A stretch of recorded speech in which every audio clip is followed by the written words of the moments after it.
Imagine this, a dark room, blindfolded women kneeling and trembling, the sharp hiss of heated metal, a scream cutting through the silence. This wasn't fiction. It was NXIVM, a self-improvement empire promising success, power, enlightenment. Founded in the late 1990s by Keith Raniere, a man who claimed an IQ of 240 and called himself a humanitarian visionary. Seminars were held in upstate New York under a program called Executive Success Programs, or ESP. The audience? Lawyers, doctors, entrepreneurs, actresses. They paid thousands for what they believed were tools for growth, rational inquiry, ethical living. But beneath the seminars, something else was forming. An inner circle. Raniere wasn't just a teacher. He was vanguard, revered, untouchable. Women were drawn in by promises of empowerment and sisterhood. Among them was actress Allison Mack, who joined in 2006 and quickly rose to become one of the group's top recruiters. The organization felt elite, exclusive, prestigious. But the deeper you went, the tighter it became.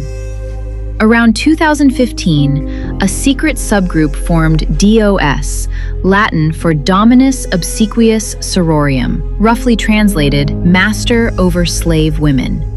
It was invitation only. Recruits were told it was a commitment to growth, to discipline, to unbreakable bonds. The first step was something called collateral, private confessions, nude photographs, damaging secrets. Insurance, they said, proof of loyalty. Once given, there was no turning back. A hierarchy emerged, masters above, slaves below. Orders began small, strict diets, middle-of-the-night check-ins, obedience drills. Then came the ritual, blindfolded, driven to a private location, told to undress and lie on a table. A cauterizing pen pressed into bare skin. The symbol, they were told, represented the elements. In reality, it concealed the intertwined initials of Keith Raniere and Allison Mack. They reframed the pain as strength, as sacrifice, as transformation. More than 100 women were drawn into DOS. Some recruited others, enforcing the same structure that controlled them. At the top, Raniere positioned himself as mentor, spiritual guide, even lover. But cracks began to show. One woman, Sarah Edmondson, saw the brand clearly for what it was. Horror replaced devotion. In 2017, the New York Times published an explosive investigation detailing branding, coercion, and blackmail.